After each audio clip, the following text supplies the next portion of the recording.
do we own that space in a way that works for us and that's applicable to us as Africans? Thank you. Awesome. Thank you very much, gentlemen. So what I love most about journalists, besides the fact that I once was one, is that you sit with a lot of context and can really give us a nice lay of the land before we really get into it, you know. And I think with the show that you produce, Network, and having covered the story, you know, I'm interested in what are we looking at? You know, what are the trends that have come up, particularly in this year, that has really put a sharp focus on the digital divide, and the need for digital transformation. So from this past year across the country, what would you say is the lay of the land when it comes to digital skills and young people? I think everybody thought this would be easy. A lot of people thought kids would go home, they have access to some sort of digital device. If it's not their own, it could be the parents or any other family member. While that might be the case, you find that in a lot of areas, you would get to a place like, for example, Ndabayake in Mpangeni, where you find that there is no network. You get to Mhlabialingana, there is no network. I'm a university lecturer as well, and I suddenly found myself in a space where I can't even communicate to some of the students because they're in areas with no network connectivity. They're away from the city centers. And I think that was the main issue. Apart from that, then the distribution of data as well became a problem, where you find that a lot of young people don't have access, or they don't have enough funds to have this data. And in the education context, you find that universities, a lot of them did try to get the data to students, but you find that they are in areas where, depending on which network they're with, they need to figure out which network is best for that particular area, because they're now suddenly away from the city centers. And we often, when we look at these issues, we often look at education issues for someone who has access to a laptop, who has access to a digital device rather. When they have that digital device, they are in areas where connectivity would be easier, where you might find that, for example, with Wi-Fi, what's been done in Tshwane, they can get to an area where there's Wi-Fi, free Wi-Fi. Suddenly you move them away from those centers, you move them home, they're in trouble. And it's not as easy as it is in whether it's Pretoria, Johannesburg, Durban, or any other urban center. I think that was what caught everybody unawares, is how big the divide actually is in South Africa. I think it has made work really challenging, you know, for organizations like Siafunda and like Digify Africa. So Gavin, moving on to you. I mean, Uspumelela has just said that everyone thought it would be easy. Your experience as Digify Africa, moving programs to online, how easy was it for the company? What are the challenges that you experienced in now having to run programs online for young people? Yeah, I mean, we were already kind of in the process of doing it, or had been delivering, you know, elements online for a while. But when COVID hit, really, more than anything, accelerated our efforts. And I think we found that in terms of delivering from our end, the process has been surprisingly, I wouldn't say smooth, but surprisingly effective in terms of changing the format. But I think the thing we worry about, to the points just being made, you know, is I don't know if it's helped in terms of access, and I don't know if it's been a smooth transition or the easiest experience for our audience. And, you know, particularly in terms of programs that are trying to reach those who may have less access to technology or less access to data or bandwidth. I think that's where this acceleration of virtual learning is widening the digital divide, or is definitely going to risk widening the digital divide. And that's the hardest thing for organizations like ours to tackle, because, you know, this is a fundamental societal systemic problem. of, you know, those living in urban areas on higher incomes having better access, but those people not necessarily being the ones who need this kind of programming, this kind of intervention. So I think for us it's forced us to think harder and to innovate faster.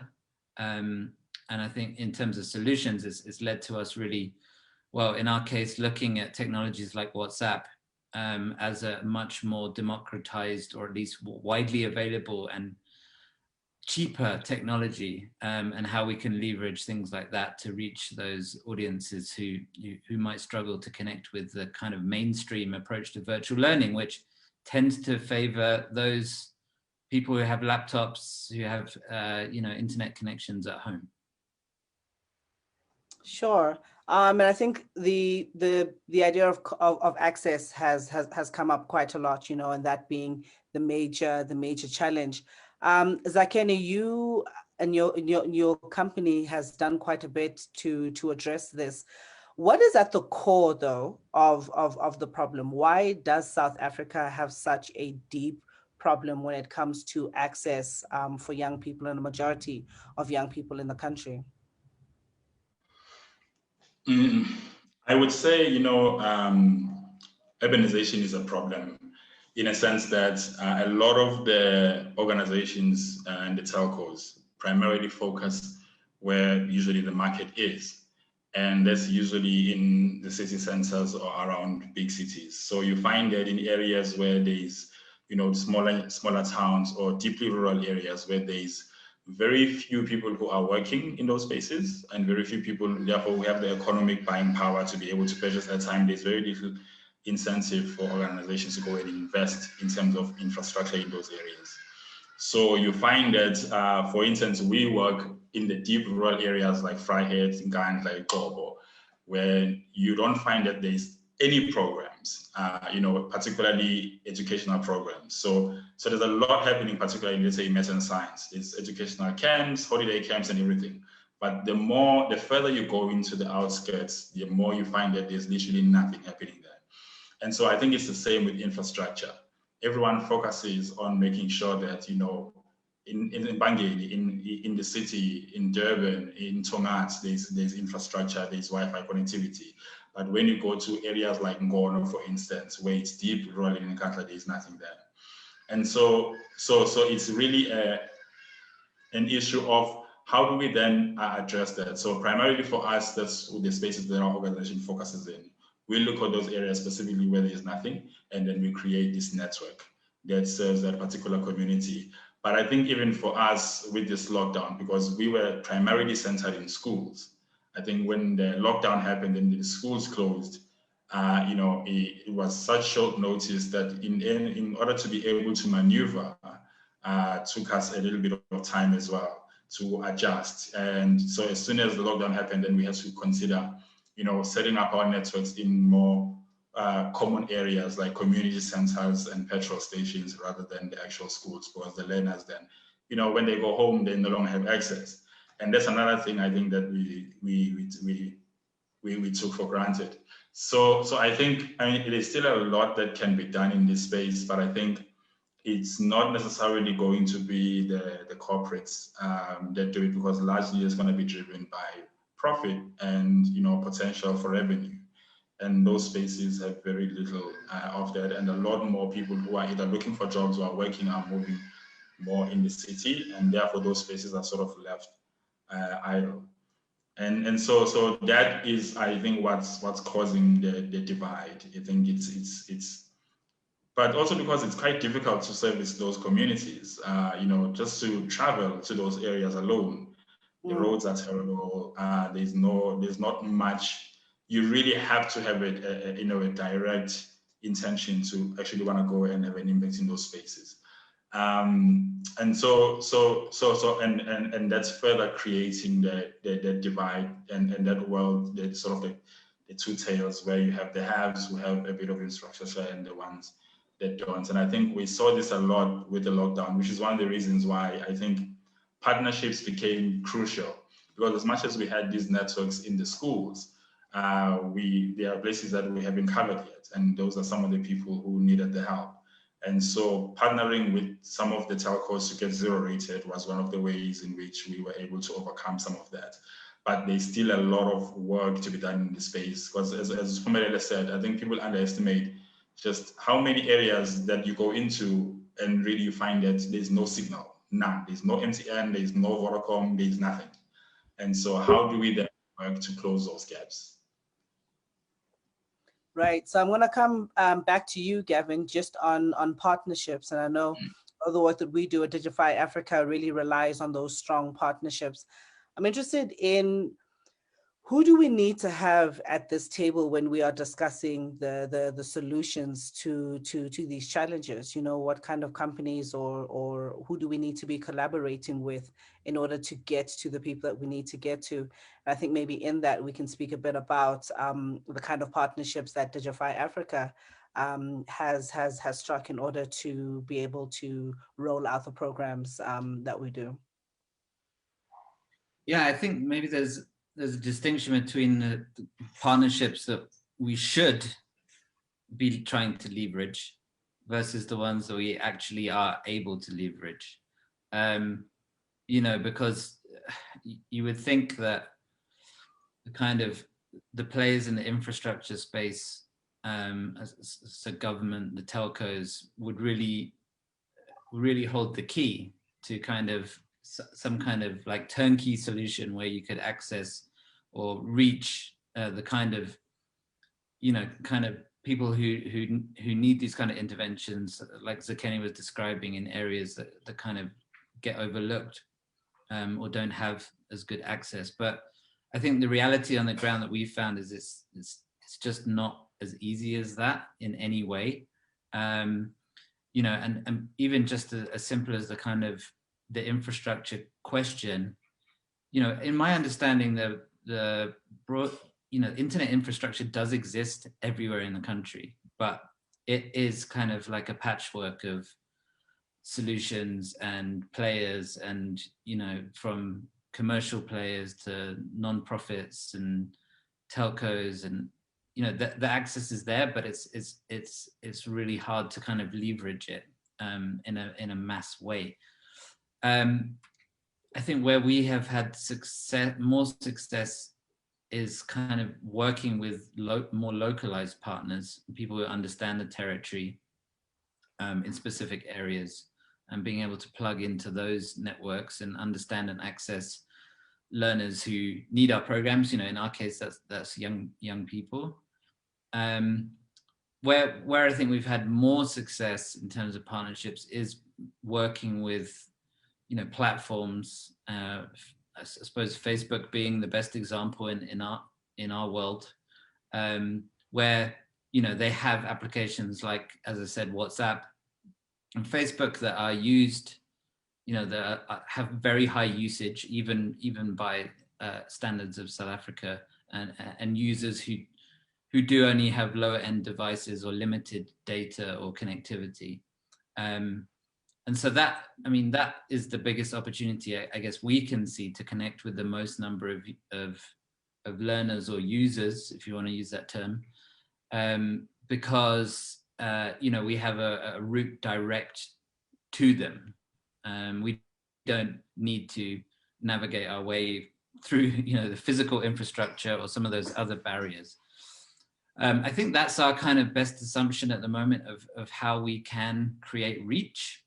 But again, that requires us to figure out and solve this issue of, well, from an education point of view, how do you deliver education via platforms like these? How do you make it meaningful and valuable and actually have some kind of result? And, you know, that is a journey that we are on. I mean, we this year have been piloting, you know, WhatsApp learning chatbots, which potentially could have an enormous impact on the continent. You know, if you can figure out valuable learning experiences you can deliver entirely via chatbots, very, very low cost, you know, very, very easy to access.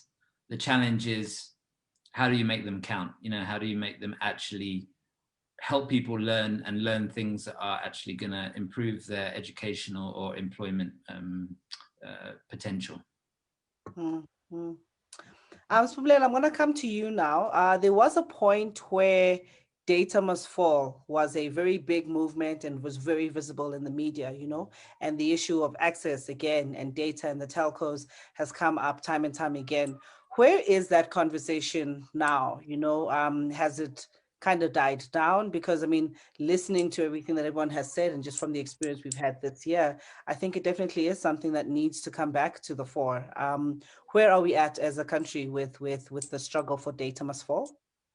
That conversation sort of came back right at the beginning of lockdown when everybody realized how expensive remote working is, education is in terms of the connectivity, and also because when it comes, if we move away from education to work, there were employers who hadn't initially supplied their employees with tools for working from home, and they expected them to use their own tools, and they realized how expensive the internet actually is.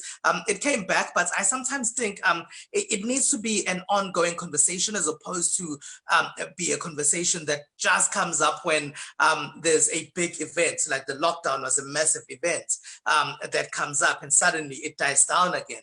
It needs to be a continuous conversation, because what the telcos did was to sort of slightly drop the charges or maybe drop the rates, but not by much, really, not by a significant margin, which then became which then became problematic for a lot of people, because I think sometimes it's a facade when they say, well, we're dropping it just a little bit, but can the majority afford even that little bit that you're talking about? Especially now that you're saying people must be working or learning from home. And as I said, as a university lecturer, I even eventually had students begging to come back to campus, because they said even with the data that's been provided, with the stuff they have to download, it ends up chowing a lot of data.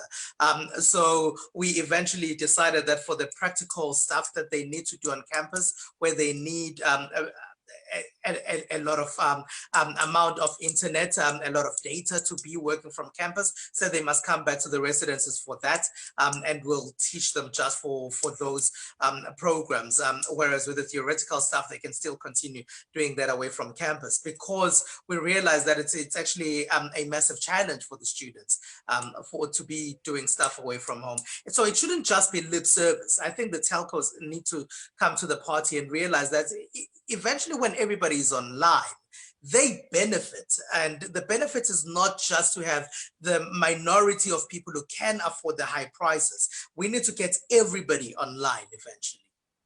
Mm-hmm.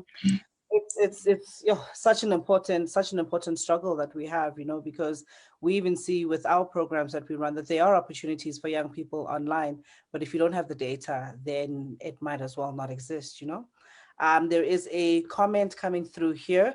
This is also just to encourage everybody who is tuning in, whether on Facebook or directly through Zoom, to please share your thoughts, engage with the conversation as well, because I do feel it is one that is of utmost importance for us as a country to really tackle and fully understand. So KD says, the data must fall conversation requires ordinary citizens. It cannot be led by conflicted individuals who get sponsored by the very people they aim to challenge. True. My view is that the focus should not only be on building digital skills, but more on empowering and activating citizens' voices. Otherwise, research shows that the problem for South Africa is not the lack of digital skills, but access to digital infrastructure. Thank you very much for that comment. Anyone's thoughts just on that comment I have just read? Yeah, it definitely is. I think Katie is right. I think the challenge for South Africans is access, access to tools, access to the internet, access to connectivity, access to everything really that requires them to be online. And once you have people online, then you can start building those skills, because until people have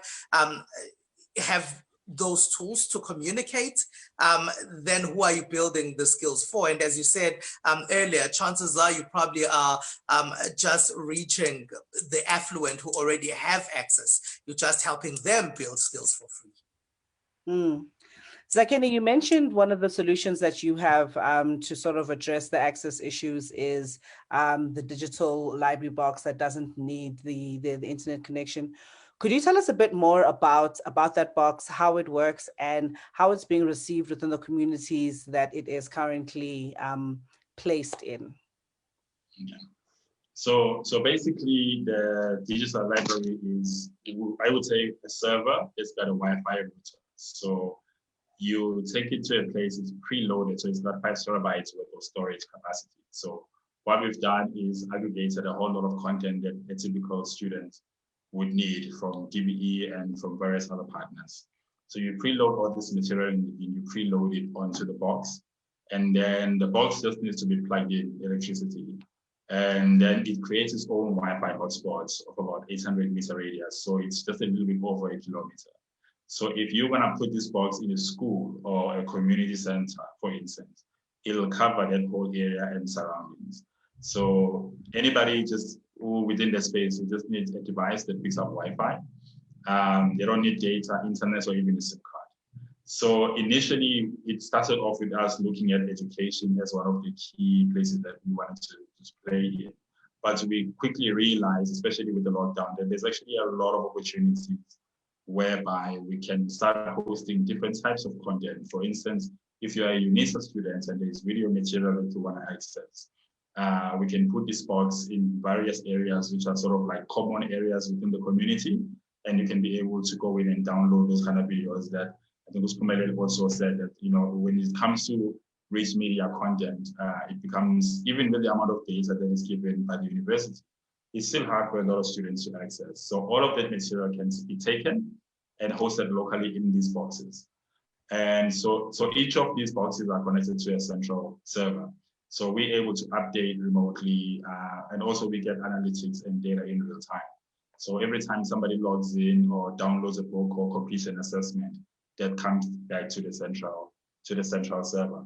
So we have, in terms of the feedback, you know, we've had a lot of, in the schools, it's been working quite well, because I think now we've got about over 80,000 students using the system for academic purposes. And right now we've partnered with the Banking Association to also put in financial literacy content there, as well as entrepreneurship material. And also to move the boxes beyond the schools, but center them in common areas within the community. So looking at community libraries and community centers, whereby now people can go in and be able to do screenings, for instance, of that kind of material. So we've been seeing a lot of expansion beyond academics in terms of how this platform can be used. For instance, we've got partners who want to do skills development training to the boxes. And so it's something that, you know, is growing. We're definitely not yet where we need to be in terms of reach, but we are growing it every day, and with more partnerships in particular areas, because once the box is in the community, you can literally use it for anything. You can host entrance exams for universities in the box. You can host skills development material, entrepreneurship, digital programs, and the people within that space will be able to access it. And so it's been largely a matter of working with the people on the ground to help facilitate and to help maintain the support and the training for the programs. But so far it's been going really well, and we're finding new uses for it every day. Awesome. So you spoke about some partners who are interested in hosting some content there. And I saw Gavin nodding his head, because I think we definitely would love to have that conversation about how do we get some of our content on there. So KD also says that he is in agreement with you. While advocating for online connectivity, focus should also be given to offline accessibility. I believe that people can develop digital skills without being online. Coding and programming could be done offline. Thank you, KD, for your comments. I also have a question, or actually a few questions coming from Ulula Gamosi, who I'm going to ask if she can unmute herself to ask the question, please. Hi, everyone. All right, my question is around, okay, let's say we resolved this problem of access, right? Let's say it's all resolved and we literally equipped every single unemployed young person with a personal laptop, with unlimited data in whichever shape or form it comes in, whether it's fiber, whether it's a router or whatever. Are we saying that our unemployment issues are then resolved because all they'll basically need now is like digital skills in order to make a livelihood, whether it's through entrepreneurship or whether it's through a job? Also, what about the conversation regarding language barrier? There are a lot of people living in rural areas who can't speak English properly. So is giving them access to like a laptop and data the one and only solution that they need? How do we create careers that are not necessarily limiting in terms of like language barriers as well? You know, because you can find someone who's in the rural areas in KwaZulu-Natal and they know more Zulu than they know English. Are they able to intercept this industry in any type of way, you know, the digital industry specifically? So yeah, I want to speak, or I want to have like, yeah, a chat around that. Sure. The question of language and digital is, yeah, man, it has been quite heavy on my mind as well. I'm going to hand over to Gavin just to speak about the employability, digital skills, and the relationship sort of between the two. And then I'm not too sure maybe if Zakheni or Spumelelo have anything to add to the language question particularly. Yeah, I think Zakheni's well, I know Zakheni knows more than most people about the language question in terms of learning and education. But in terms of the skills, I mean, to answer Luleka's question, I think it won't solve, obviously, like total digital access won't solve the fact that, you know, we have an education system in this country and many other African countries that is not necessarily doing young people the service that it should. And so those issues around, you know, literacy and levels of learning are not going to go away just because we have digital access. But the danger is if we don't increase the access, you know, is that the skills of the future are fast approaching and changing the economy. And so if we are not equipping children and young people with those skills, even basic digital skills, then we're making that situation worse. You know, we are potentially exacerbating the problem that we have of young people coming out of education not ready for the working world and not equipped with the right skills or capabilities. And I mean, I believe that the whole education system needs to be revolutionized, and I don't mean just in South Africa. I mean everywhere in the world, because I don't know that it's fit for purpose anymore in terms of the kind of skills and capabilities that the working world is going to demand in the future. I think that's a challenge for every education system. But if we have kids coming out of school having very limited, you know, access to even how a computer works or how the internet works, then, you know, that's problematic in terms of their life chances, and I think will increasingly be so if we don't fix the access question. And can I do you? Yes, please go ahead. Okay, so I think for me, I think the access aspect, I think, is a very crucial one. I think because I think access to you know, just being able to access a device and being able to access the internet, you know, does give people the means and the power to create. I think we've seen people being very creative in the internet, especially the ones who have a little bit of access. If you look at how people have used Instagram to make money, you know, by being Instagram influencers, how people have used, you know, have created and written their own books and sell through social media, how, you know, platforms like Brown Sense were created where people can now, you know, somebody who welds at home or builds furniture can be able to go on social media and be able to sell it.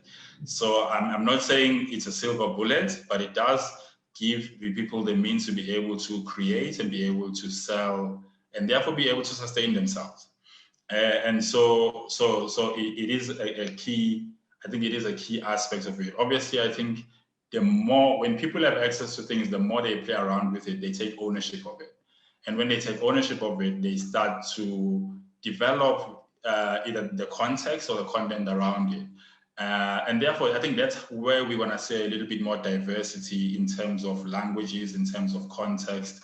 I mean, before, when, you know, the record label companies were the only ones sort of in charge of music, it became an issue of they get to decide and dictate which kind of music gets it into the mainstream. But as soon as, you know, platforms started opening up and people could do their own marketing and social media started opening up, people could make their own funny videos and post them. And so now we started seeing a lot more diversity. I think one of the things that we also did recently was to create a My School section on our platform, whereby we partition some of the space to the school so they can upload their own notes, their own summaries. And just by giving people the platform to be able to do that, and then giving them a bit of training, we saw a lot of teachers getting creative, uploading, writing their own books, writing their own study guides, for instance, and uploading it into the platform, which then, you know, created a bit of diversity in terms of the content that's out there that sort of monopolize the space. So I think the more people have access, the more then they take ownership of the space, and the more people do that, the more then you get a bit of diversity, which solves the language issues and the context around what we currently see on the internet. I think what we see now is a reflection of restricted access. If we remove that barrier, we're going to get a lot more involvement in various communities and therefore various different languages and contexts. I mean, this topic of language is getting me excited, and also we have got various comments. So I'm just going to quickly jump over to our Facebook live stream, where there's a comment from Nomacala Mahlompo Mbeta, who says, so 2 comments. One, I'm so glad that there are companies who are moving into rural areas and helping close the digital divide, as well as providing solutions that actually work for those audiences.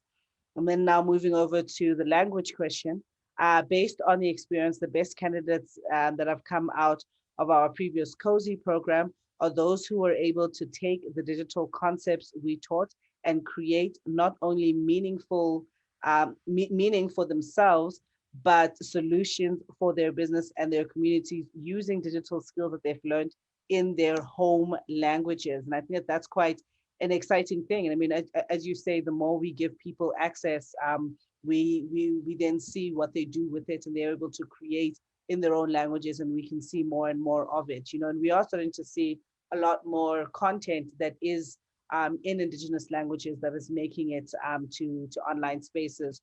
So again, the issue of access becomes the important one. There is another comment here from KD, who says, influencers, advertising are all cool, but we need to build digital skills that allows Africans to be creators instead of consumers. And I think that speaks directly to what Gavin was speaking about, the kinds of skills that we need to make sure young people are equipped with. There was a question coming from Mulebocheng. Considering the progress that has been made in some areas in South Africa, especially metropolitan areas, in terms of digital access and inclusion, what do the panelists think we can do as a collective society to accelerate the digital inclusion of those in marginalized communities? Any takers for that? What can we do as a society and as a collective to really accelerate digital inclusion of those in marginalized communities? All right, so I often think about how, for example, we were talking about access to devices, for example. If you have an extra old laptop, if you can make that available to people who can't, to kids especially, who don't have access to those schools. I even think about a collective called Do Me a Favor, which is an NGO, which often visits the rural areas and the marginalized areas with their own laptops to help the kids there apply to university, to help matric pupils there apply to university, because they don't have the tools to apply to university. And so because they don't have the tools, they even left out of future possibilities of being members that can meaningfully contribute to society. So I think it's something as basic as that. When you get a new laptop every 2 years, if you're on contract, take your laptop maybe out of the family, a family that can afford an extra laptop. Give it to somebody else who can make meaningful use of it, someone who otherwise would not have access to that. And then they can possibly then learn how to code, find free providers of these digital skills with the laptop that you would have provided, with this secondhand tool that you would have provided to them, instead of keeping it in a family that already has a few more of them. I mean, I like that. I like that because I think it's very easy to feel powerless when we are now trying to find these big, grand solutions to things. But I think what I like about that is that it is something small that we can all do, you know, to collectively add to the solution. We have a question from Mimi. Would you like to unmute, Mimi, so you can ask your question? Yes, thank you, Kagaza. I've always had a concern, especially working in programs where we give digital skills to young people. You find that when we do our recruitment, people apply for the sake of applying because they need an opportunity. However, they hear the pitch of it's fourth IR. In order for you to be successful in the future, you have to have digital skills. However, no one really explains what these digital skills are. And I'll make an example to some traditional skills that were punted by the government. Like you'd hear everywhere, artisans, we need artisans, study artisans, we got learnerships towards artisans. So that then creates a greater depression when it comes to them then having these digital skills, finding out that this is not even what they want to do, coding, they don't want to be coders, but somebody said coding is the way to go. So my thing is there like a sort of a career guidance or a guide for young people that is developed, or is it something that we have to look into developing? Something that just as when you want to go into medicine, you know there's a buffet and you know exactly where you can go in order to go into a path you want to grow in. You don't just go for the sake of going there and end up not being a doctor. So is there a guide? And is it possible for it to be created if there isn't? Thank you. Thank you for that question, Mimi. Are there any takers? Gavin? I think the short answer is no. I think that it has been a surprise to me going into some of what you might think are the most advanced or groundbreaking companies in the country, and they don't understand what this landscape looks like. So, you know, I think a lot of people struggle with this. There are some attempts to map it out there, you know, and sporadically you get these kind of universes of skills and jobs, and the challenge is that they're ever changing and shifting. And, you know, even if there are, you know, you can say, well, coding is a very in-demand skill that would get you a job. You know, that's not the end of the story. There's also like, well, how long does it take to become a coder? And what skills do you need to get there? Which means that, you know, it's actually a very, very kind of rarefied sort of job path that only a few people can really go down. When I say few, you know, I'm talking thousands, hundreds, thousands, rather than hundreds of thousands.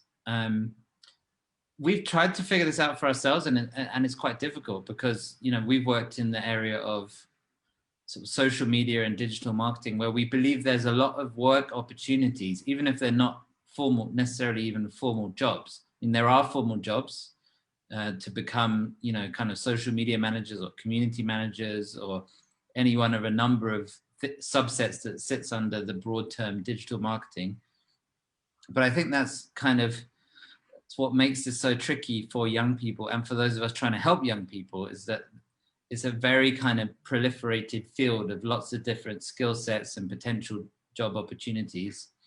And then there's also the shifting world of work, which means some of these opportunities may not look like the jobs that we understand, but could mean you know, being a service provider or a creator who kind of gives solutions to lots of different clients. So yeah, it's a tough thing to explain also to a job seeker, I think, or someone who's looking for an opportunity.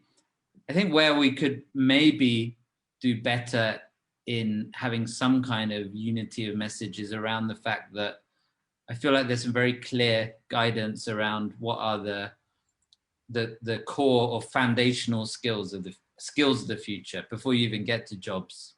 You know, which things like you know, logical thinking and empathy and creativity, and some of these more sort of you know, foundational things that you could develop in children at an earlier age that would set them in good stead for the future. But when it comes to career guidance, I very much doubt that that kids at school are getting clear guidance, and I think it's very difficult for teachers to give clear guidance in the current economy.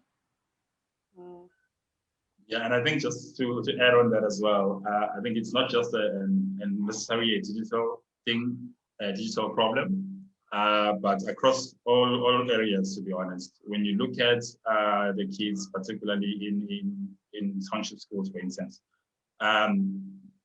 for a time I was in grade 11, I had no idea what I wanted to do. And Ernst & Young did a presentation, and voila, I wanted to be a chartered accountant. I had no idea what that meant, or whether it was actually the right fit for me. And therefore you find that, you know, it's a lot of people actually complete high school and then they choose a career simply because it's all they know, or they've heard of someone who's done it, or someone has done a presentation in their school, but they don't really know what it means. And I think so. I think what we can try to do is maybe focus on trying to understand the individual more, rather than trying to, you know, because the truth is we're never going to be able to teach people about all the careers and the options that are available out there, but also the context is always going to be changing. I think, as Gavin said, if you're going to do coding, you might, you know, see Java and be really interested and excited. Next thing you know, Python is the in thing. So is it really, do you have the right temperament? Is this really the kind of life you want to live? Is this kind of personality that fits that particular career for you? So I think the only way we can sort of mitigate that is to try to maybe, you know, encourage a lot of our learners and young people to do psychometric testing and get a better understanding of who they are individually, because that'll sort of help narrow the scope, where you don't have someone like me who's a bit outspoken and creative suddenly going and thinking that I want to be a chartered accountant, because, you know, with the lack of understanding that actuaries and accountants deal with numbers. So that is one of the ways. And yeah, in terms of you know, the career guidance aspect of it, I think it's really a big problem, and finding a way to sort of teach that, I think it's going to be a difficult space to navigate, especially in the world that we're in now that's changing all the time. So yeah, it's rather better to focus on the individual and maybe focus on creating more psychometric tests, career fit tests for our schools and our learners, and trying to understand where the learner's mind is and what they want to achieve, rather than what careers they want to do specifically. But also you find that people who necessarily didn't know anything about a particular career, when they get into it and they start doing it, they start to enjoy it and they start to love it. So it can also be a limiting factor where you're looking at people who understand the career or have an inclination already and exposure to it, because then it creates again that barrier that someone who might actually in time be a good fit for that particular career but has never been exposed to would actually be pushed out of it. So it's a bit of a tough one to navigate, but I think there's a lot of ways you can look at it beyond the careers themselves. Zakene, I also think in addition to that, another thing they would get so many applicants is because of South Africa's high unemployment rate. So if you say coding is the buzzword of today, and if you are a coder, you are going to get jobs, then everyone is going to run to coding. My dad loves talking about a time everyone thought tourism was the way to go. And suddenly travel and tourism was the buzz phrase, and everyone wanted to go towards travel and tourism. And then there was IT at a certain point in time. So if a lot of kids, because of the need in South Africa, and I suppose that that's when maybe the good teachers come in. That's when parenting also comes in, when you then mold and the children into according to the personality that they have, as opposed to children running towards a career because they heard that the current buzzword is coding, and they don't actually know what that even means. They've just heard that you're going to get a job if you become a coder. Mm. Yeah, so I think when it speaks to exposure, how do we make sure that more and more young people are exposed to the various careers that exist, and I think another challenge when it comes to career guidance within high schools is that there are jobs that exist today that didn't 3 years ago, so even as you start, let's say, your university degree, by the time you graduate, you have so many more careers that you didn't even know of when you were selecting even your subjects, let's say in grade 10, so it is a tricky one, but I think one that we do need to work towards. As I wrap up, there's 2 comments to read before I take some closing comments from our lovely panelists today. Thank you so much for joining us, and thank you for all of the comments and the questions that you've added to this conversation. I have thoroughly enjoyed it. So KD says, sorry, the question just went up. So KD says, the whole idea of the 4th Industrial Revolution is a myth. South Africa has a long way to go. We have not even delivered on what is known as information society. The sad thing is that we just adopt such concepts without really unpacking what they mean in reality. Luleka, echoing his thoughts, says, I agree with KD. Most South Africans do not know what the 2nd or 3rd revolutions are. South Africa may have a long way to go in knowing what 4IR is, but in my opinion, many people will find themselves in the middle of it, unaware and wondering why their lives changed overnight. Sure. Interesting times. I think a lot of work for organizations that are trying to meet this need and trying to close or bridge that digital divide. Thank you, gentlemen, for joining me. As a young parting shot, is there any comment or anything that you would like to leave us with as we really think of maybe on a more positive note, because I think as Digify Africa, we really are looking for solutions and wanting to place or position ourselves within the solution, rather than always pointing at the problems.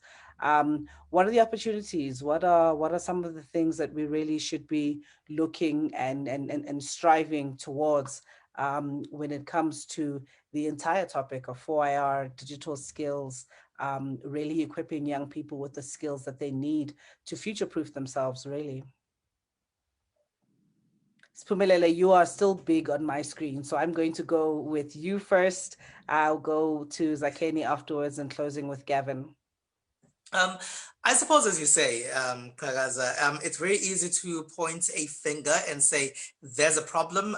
And I believe that, as someone asked earlier, that what can we do even in that small bit? If there's a small way you can help change things, expose more young people to digital skills and new tech skills, it really is up to each and every one of us to play a role in our small little way wherever we can. So yeah, I think that's where people would then be exposed to opportunities. And I do think that everyone who's participated in this conversation is actually doing that bit as well. Zakeni? Thank you. I would say, I think for me, a lot of the time we talk about digital and the fourth industrial revolution, I think as has been said many times before, that not many people actually understand what that means, or not many people actually understand what that means for us. And I think we get caught up so much in the buzzwords and what's happening internationally that we forget to understand our own context. So I think we should try rather to try and solve solutions and start small, get a better understanding of the environments that we're in, and say, how do we use technology, no matter how simple the technology is, how do we use the technology to sort of to make it easier for people to engage within our own spaces. So these are things that we can do as organizations, as people within organizations, where we can push the more realistic and the more relevant programs. But at the same time, it's us as well as individuals. I mean, each one of us here have people that we have access to, be it nieces, be it nephews, neighbors. What are we doing with the people around us to try and expose them to the world as it is now? What are we doing to try and empower them with some sort of skill, to be able to learn? Because, learning a digital skill, something as simple as creating a Facebook page or creating a website, without even learning how to code, but being able to buy a template and edit it, that already is a skill to create. And in terms of what we do with that skill, sometimes it's just about getting started. And then once somebody has sort of had that start, then they can be able to navigate and grow and learn. And so it's up to each one of us to try and in every space that we come across, try and create that sort of start for the people around us. So yeah. Thank you. Gavin? Hi, sorry, I'm in the eye of a big storm right now, so apologies if the sound is not good. I think there are reasons to be positive, for sure. In all the kind of reports, a lot of reports about losing jobs from technology are predicting that more jobs will be created, and they're not necessarily all going to be kind of jobs you need a PhD for.